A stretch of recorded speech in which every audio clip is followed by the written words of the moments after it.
มีเหตุการณ์ที่บ่คาดคิดพี่น้องเอ้ยเนาะเพราะว่าบุคคลคนนั้นพี่น้องเอ้ยตามหาทีมงานว่าซั่นเนาะคล้ายๆว่าสิเอาเรื่องเอาราวหั่นล่ะพี่น้องเอ้ยเนาะคล้ายๆว่าถือมีดถือง่าวหั่นน่ะพี่น้องเอ้ยเนาะเฮาก็บ่ฮู้กันว่าเป็นหยังพี่น้องเฮาก็บ่ได้เฮ็ดหยังใส่เพิ่น บ้านนี้บ่จะเว้าบ่ตอนน่ะ โดยเขาบ่มีเดินเลยบ่ได้เอาเมียอยู่แบบนี้เล่นดีเมียคือกันเพื่อว่าแต่เฮาบ่มี ทางเนาะ โดย ทางไปบ้านเมียเจ้าบ่เห็นบ่ยินบ่เสียงแล้วบ่ดูสิเฮ็ดที่ใดป่านนี้น้องสอนนี่ ก็เอาข้ามไปฝากบ่แล้ว เป็นนี่ได้สำเมื่อวานนี่คือว่าแม่นบ่เป็นไปเฮือนพ่อบ้านเพิ่นบ่เมื่อวานเอ้าเป็นจังได เพราะว่าทางเมียในบ้านส่งหาบาวุ้นพี่น้องเนาะซุมเจ้าเขามาถ่ายคลิปอยู่บ้านซะแล้วให้ซุมเจ้าระมัดระวังในเด้อเพราะว่าเมื่อวานนี่บุคคลนั่นถือมีดเพื่อจะไปทำลายลูกชายเราคือน้องเกมพี่น้องเลยเราหาว่าทางน้องเกมนี่แนะนำซุมเฮามาถ่ายนั่นนะทั้งที่บ่เกี่ยวบ่ได้เฮาน้องเกมบ่ได้นำเลยเนาะมีแต่ซุมเฮาแบบมาถ่ายแม่เนาะพอเองซื้อแต่ว่าหาว่าทางลูกชายในบ้านนำพาชมทีมงานมาถ่ายว่ายังไงซะเฮ้ยเนาะไปกันใหญ่แล้วบาทนี่พี่น้องเลย เนาะเห็นนี่ได้บ้านที่น้องบาเจืองเฮาน้องอาเจือง น้องมาเจอ เนาะพวกอ้ายก็มาก็ด้วยบ้านละแวงพี่น้องเดียวหน้าเดียวหลังอยู่สิมาซอยเจ้าก็ได้สิได้เป็นตาได้ทีได้ดินอยู่บ่บ้านนี้เนาะคือว่ามื้อวานนี่บ่เสียงเพิ่นขึ้นไปเบิ่งหมู่กันว่าที่ใหม่บ่ โดย พอฮู้แล้วคงราคาอยู่บ่ ยัง ยังบ่ได้ถามเนาะ โดย แต่ว่าไปเบิ่งจุดซื่อ โดย มันต้องไปทำเราอยู่บ้านพะลองตัวคอเราอยู่บ้านพะลองเด้อบ้านโนน งามอยู่บ่เจ้าเห็นนะบ่ ยังบ่เห็น ยังบ่เห็นเนาะ โดย แต่ว่ามันเป็นสูงได้อยู่คนพี่น้องเอ้ยดินสูงน้ำบ่ท่วมแน่นอนเนาะ ติดกับโรงเรียน ติดกับโรงเรียนอีกลูกที่เขาของโรงเรียนได้สบาย โดย เนาะแต่ว่าเรื่องของเรื่องนี่แหละข่อยบ้านนี่พี่น้องเอ้ยมาวนเวียนอยู่แถวนี้ข่อยบ่อยากไปแล้ว น้องสอนแล้วบ่นั่งนำกันนี่ ก็ใครแต่มีน้องซ้อนพี่น้อง เออ น้องซ้อนคือจะหับมือได้อยู่ นี่ ดอก ค่อยสิลบก่อน ผมเห็นท่าทางบ่ดีก็บอกกันก่อนเด้ จา อ กสิยานอย่างบ่ได้ผิดอย่างอยู่ไผอยู่บ้าน เพิ่นบ่ได้คิดไปนั่นนี่ติพี่น้องเนาะน้องๆเนาะ โดย เชื่อว่าซุมเจ้าก็ฮู้ดีแต่เบิ่งเนาะ โดย ทั้งสองคนนี่คือสิฮู้บุคคลนี่ดีอยู่เพราะว่า โอ้ยง่ายคนบ้านๆนะเนาะแบบว่าโบนน้ำเพิ่นเลยนะแล้วเพิ่นสิเว้าค่อยผู้เดียวละลายผู้เดียวนะ ก็นี่แหละพี่น้องกำลังโอ้ร่มกันอยู่กับทีมงานกับบ่อเสียงเพิ่นเนาะกับสิเอาทางในบ้านไปนำนั่นแหละ โอ้ย เพราะว่าทางพวกอ้ายก็สิมาเฮ็ดเวียกเฮ็ดงานอยู่นี่แหละก็สิเอาไปแจ้งทั้งกลุ่มไว้ก่อนเนาะแจ้งแบบให้เพิ่นจดบันทึกไว้ก่อนว่ามันมีเหตุการณ์แบบนี้นะเนาะเพื่อยันมันมีหยังเกิดขึ้นเดี๋ยวยังมันจังอันนั้นพี่น้อง มันจะ เนาะ แก้ไขทัน สิคุ้มครองเอาทันนะมันบ่มีบ่เสบ่งอื่นเลยเนาะไปทั้งอื่นทั้งไกลพุ่นทั้งบ้านปู่แถวทั้งบ้านดงบ้านลงไปพุ่นบ่มีบ่ บ่มี น้องสอนเนี่ยคือว่าเห็นดินอยู่หิมทางหลายอยู่นะบ่ได้ขายบ่ บ่แม่นเด่นเอาสิกายนั่นได้ขนาดเด่นก็ยังเฮ็ดดินเขาสิกายเด่น ยืมเพิ่นมาเฮ็ดซื่อ โดย ตายครับบ้านพี่น้อง ยังดินด้านสั่งมีแต่ดินบอนเทเฮือนเฮานั่นอยู่ดินเฮา ดินนั่นก็ดินเฮ็ดดินเข้าเอามาให้เฮ็ดซื่อ จังได๋สบายเอาอยู่วงนี้ก็เนาะเด็กพี่น้องแม่นเบิดอยู่นี่ก็แต่ว่ามันบ่เพียงเนาะ เพราะว่ามันเต็มซ้ำนี่ไปเลยนี่ก็คักอยู่ ถมบ่เป็นไง แต่ว่ามันแบบเป็นทางน้ำทาง โอ้ตะกี้น้องได้นี่เด้ เออ ฝนตกแห้งแล้วมันเจือนแล้วบ่ได้ไปบ่ได้กลายเป็นน้อย อืม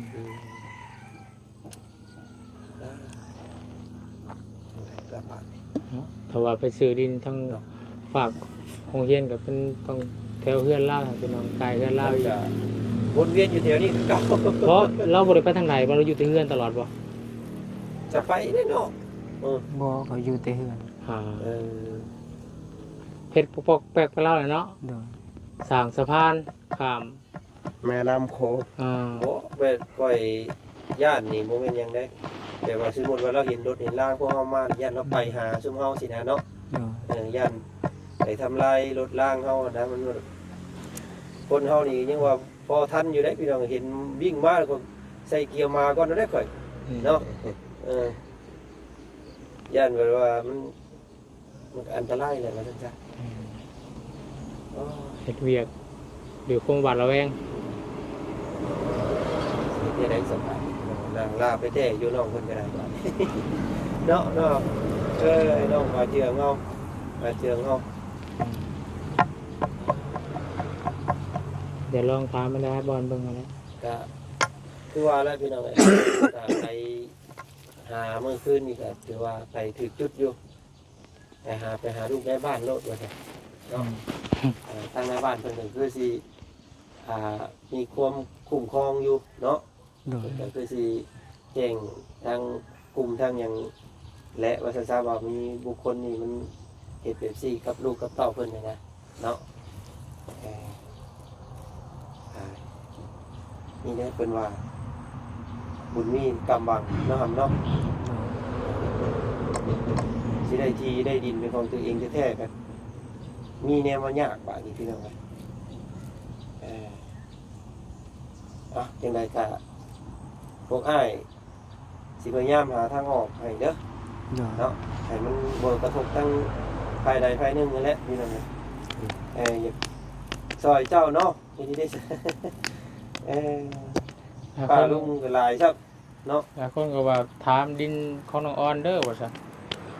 ทำบ่ เป็น ขาย ติ แล้ ด ว แล้วนั่นเนาะลูกปัวไปอยู่ในคุกปัวนี่กะ อืม กำเราสิขายดีก็บ่สุดปัวอีกเนาะแม่นบ่ โดย เป็นดินสมสร้างเพิ่นต้องทาปัวอีกน่ะมันซึ่งเป็นไปได้ยากตัวใดบ่ได้พี่น้อง ดินอยู่ข้างดินน้อยนะข้าง ไก่เฮือนบ่าวน้อยอันล่มซักกันบ่ อยู่พุ่น ข้างเฮียน มะขามอยู่โรงเรียน บอนกอไผ่ใหญ่แต่ว่าอยู่หัน แล้วบ่เสียงนั่นน่ะเนาะแม่นบ่ แต่ว่าอยู่หันน่ะมันสิเป็นอันน่ะน้องกับสร้างเขาเฮ็ดแต่ข้าวตะกี้เห็นบ่ก่อปูนขึ้นมาเนี่ยเห็นบ่ กำแพงนะ แล้วกำแพงก่อปูนขึ้นสูงประมาณเกือบ2 เมตรบ่ยัก อันนั้นนะ อ่ะ ห้องน้ำเด้นั่นเด้ อ่า เป็นน้ำเด้ตะกี้ตรงน้ำตรงยัง แล้วก็ตรงน้ำใส่ในหมู่บ้านสิบ่ น้ำแป้งนั่นเด้ เดี๋ยวนี้ผมบ่ได้ใช้แล้วเนาะ บริษัทมันเพแล้วทออยู่เทิง อืม อยู่เทิงก็มีอ่างมันแบบเป็นอ่างน้ ถ้าว่าสิซื้อให้ก็ต้องได้ทุบอีกพี่น้องกว้างกับ3 เมตรคูณ3 เมตรพอแล้วเนาะนี่สูงอีก เรื่องนั้นก็บ่ปัญหาดอกเนาะนี่มันปัญหาคือตัวนี้แหละพี่น้อง หาบ่ได้ติ เฮ็ดจังไดเด้บ้านนี้พี่น้องโอ้เสียงอบอยู่ก็ย่านแล้วข่อยนะบ่แม่นห ถ่า ยั ย ง คลิปถ่ายคลิปอยู่นี่บ่ถ่ายคลิปโอ้ย ไปก่อนเถอะ ผมบอกอ้ายมือนั่นก็ได้อ้ายรถรอดตะลุมตารางเล่า ำอ้าวก็บอกน้ำอาวุธแล้วเด้ สันหลังว่าเนาะ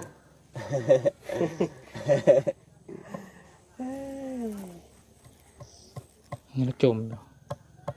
สิแหละเนาะเพิ่นก็เฮ็ดให้เห็นแหละพี่น้องเอ้ยเนาะนี่ก็พวกอ้ายก็บ่แม่นว่าผู้รับผู้ใหญ่พ่อพี่ดึกหรอกแต่ว่าอยากให้พวกน้องเนาะจงเบิ่งเอาเคสนี้เป็นตัวอย่างนั่นแหละน้องเอ้ยดินยามันบ่ดีเนาะ โดย ก็อย่าไปเฮ็ดเด้อน้องเด้อทั้งสองเลยเด้อ โดย เนาะสร้างสาครอบครัวน้องสอนก็ เอาลูกเอาเมียก็ตั้งมุกตั้งใจเนาะ ต้องตั้งใจ เจืองเพิ่นก็บ่ให้เด่นเด้อน้องเด้อเนาะมันดีได้ดีโดดตัวนี้พี่น้องมันบ่มีหยังดีเด้มีแต่เฮ็ดให้ซุมเจ้าโอ้ผิดลูกผิดเมียเฮ้ยพี่น้อง มันเสียหลายแล้ว ซี่แล้วได้น้องสอนเพิ่นก็สอนคำเพิ่นก็ปลูกพี่น้องเนาะ ย้อนไปเฮ็ดในบ้านแล้วติ ย้อนไปเฮือนในบ้านนี่แล้วนี่ก็เนาะไปนั่นบ่ไปรักเอาของ เรา เรา ก็ อีก งงคือกัน ไปหามิติเกมบ่จักเกมผิดอย่างเกมเราก็ไม่ได้ผิดอย่างเราก็เป็นคนดี อืม หาไปก็ไม่ยากไปหาเกม มุกไปหาแล้วโมเกมโน่นเนาะ ถ้าข่อยคิดนี่ข่อยคิดว่าน้องเกมนี่เพราะว่าสิวนเวียนแถวนี้เรื่อยเนาะทรงนั่นทรงนี่แบบว่าเห็นหน้าเราเรื่อยนะ เราส่งเสาส่งยัง แม่น เวลาสบายนั่น มันก็เลยเป็นก็เลยแบบว่าอันนั้นเราอคติกับเราเนาะ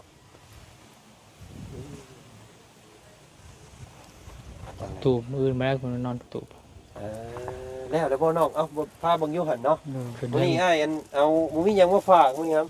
เอาปิ้งซีนปิ้งกันนี่มาให้เด้อไว้กินกับลูกกับเมียเด้อเนาะบ่มีหยังมาต้อนวางได้น้องสอนเลยเนาะอ้ายก็สิพาท่าแล้วก็สิมาไวไปไวนี่เด้อน้องเด้อเนาะอย่าว่าสั้นว่าซี่เด้พวกอ้ายก็เลยมาถ่ายทำอธิบายให้เพิ่นฟังแล้วก็สิพากันพบก่อนแล้วพี่น้องเอ้ยเนาะ โดย มาเบิ่งอยู่มาเบิ่งพามาเบิ่งอันนี้ก่อนเนาะโอ้ย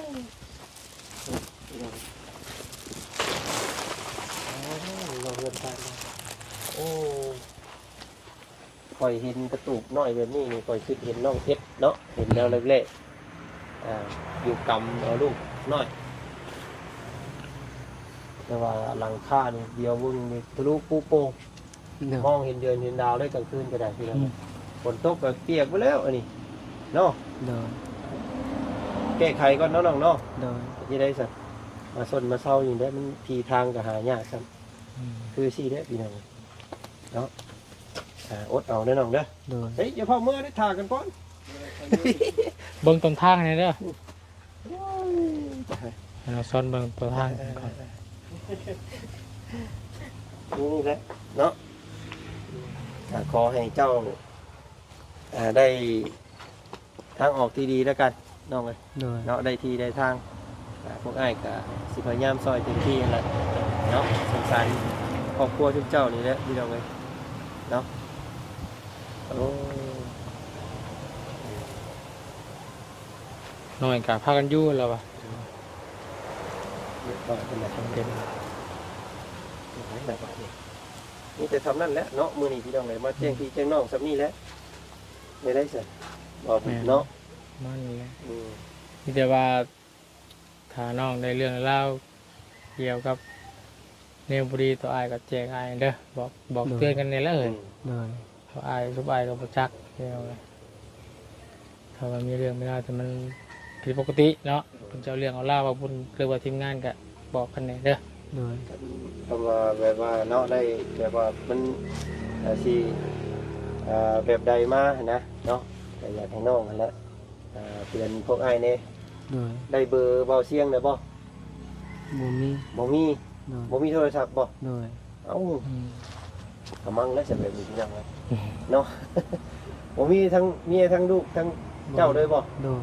โอ้ยได้สบายติดต่อหากันกันบ่ได้แล้วอันนี้เนาะ โดย อ๋อมึงมีโทรศัพท์สักถ้ามีโทรศัพท์ยังว่าเอาเบอร์ให้เลยอ้ายบ่ต้องมาเด้อมื้อนี้จังซั่นจังซี่จะบอกกันเนาะนะ โดย นี่แหละพวกเฮาก็บ่ได้มาเมื่อวานนี่ก็เบิดมื้อพี่น้องย้อนแบบนี้แหละเนาะเฮาพังรหัสเบิ่งไงนะเนาะ อืม ก็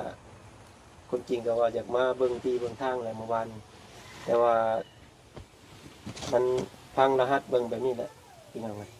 อยากให้เข้าใจได้อน้องเด้อ โด โม ย เมนต์ว่ามาแจ้งเลยโอ้คือเห็นเงียบไปเลยแท้ว่าฉันโมเมนต์เนาะพวกเรากำลังหาวิธีทางอยู่ อืม อืม อ่ะยังไงก็สู้ โดย ๆเนาะอดรับนอนอยู่นี่ก่อนนะครับเด้อ โดย เราพาลูกพาเมียมานอนคืนแรกกับเบิ่งนั่นแหละพี่น้องเลยมันเน่นดีอยู่บ่อันนี้ตอกนี่เนาะ โดยแม่ นอนกับค่ำกลางคืนนี่บ่อยปิวไปนี่บ่ได้เด้ อยู่ อ่าสิประมาณนั้นแหละซะเนาะทางบ่จันทร์ก็สิขอโตวไปทางอื่นต่อก่อน โด เนาะ ย ขอให้มีโชคมีลาภมีข่าวดีไว้ๆแล้วกันเนาะน้องเนาะ โดย เอามื้อนี้ทางอ้ายขอตัวลาก่อน โดยสบายดี โอ้ยสบายดีเนาะโอ้ไปสิพี่น้องเอาอันไว้ก่อนพี่น้องเนาะไปเนาะ มีตัวใหม่ลูกเมียกินเด้ออาหารเด้อ ลูกเมียเด้อ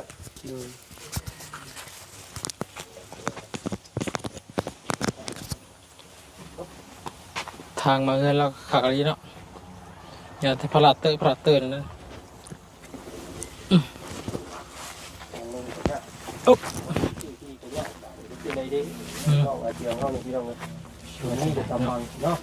ช้อนทางไว้นะ โอเคแล้วคลิปนี้จะสร้างวันจันทร์จะขอตัวใส่เกียวมาก่อนพี่น้องเลยบาทนี้ทดสอบแบบนี้นะแล้วกันเดี๋ยวหน้ามันจะคอยจะเข้าใน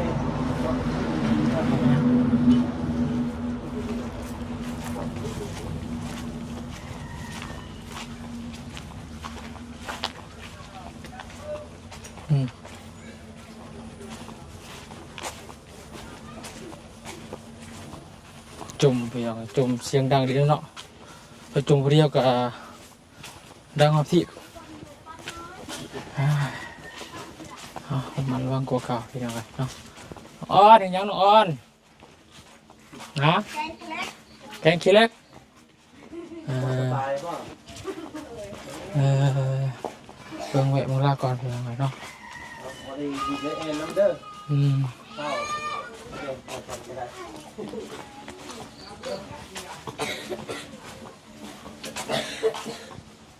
กำลังแกงขี้เล็กป่ะธรรมดาดีน้องอ้อนอยู่ดีไม่แห้งอยู่ป่ะ เป็นเจ็บหมด ฮะ เป็นไข้หมด อากาศเปลี่ยนช่วงนี้เนาะแล้วก็ไข่เบิดพี่น้องเลยซื้อยากินเลยป่ะ ซื้อ อืม ซื้อหมดยา อืม ยากิน อืมอืมอืม ลูกห้องก็เจ็บหมด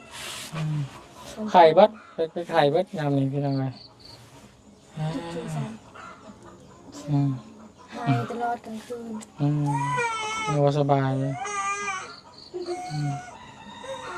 ข้าวก็ไม่อยากกิน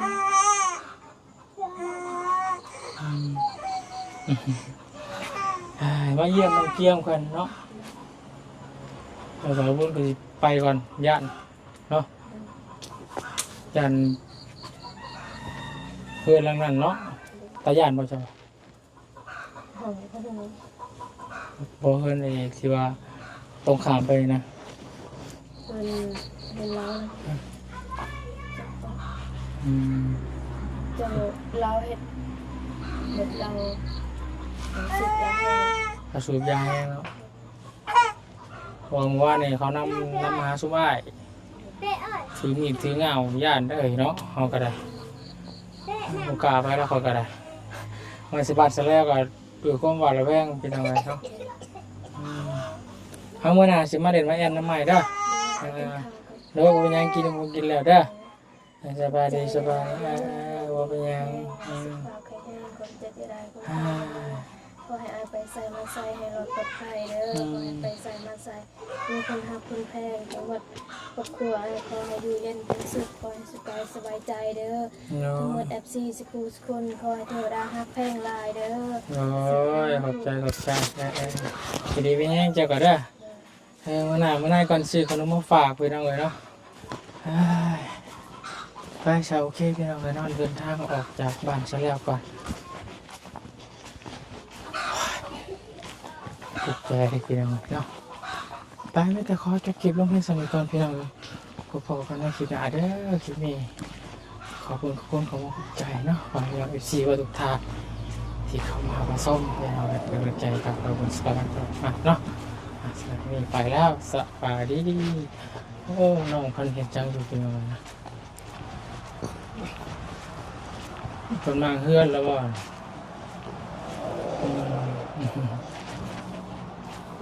น้องรัดพี่น้องเนาะ น้องรัก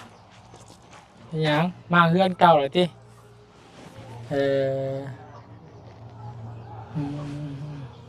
เอามาเนี่ยมันน่าจะมีเยี่ยมเพิ่นพี่น้องซื้อขนมก่อนเดี๋ยวบ่าวไปก่อนเด้อไปชาวพี่น้องอยู่ดีไหมเนี่ยส่งมาแล้วเรื่องฟังไปพี่น้องสบายดีนะ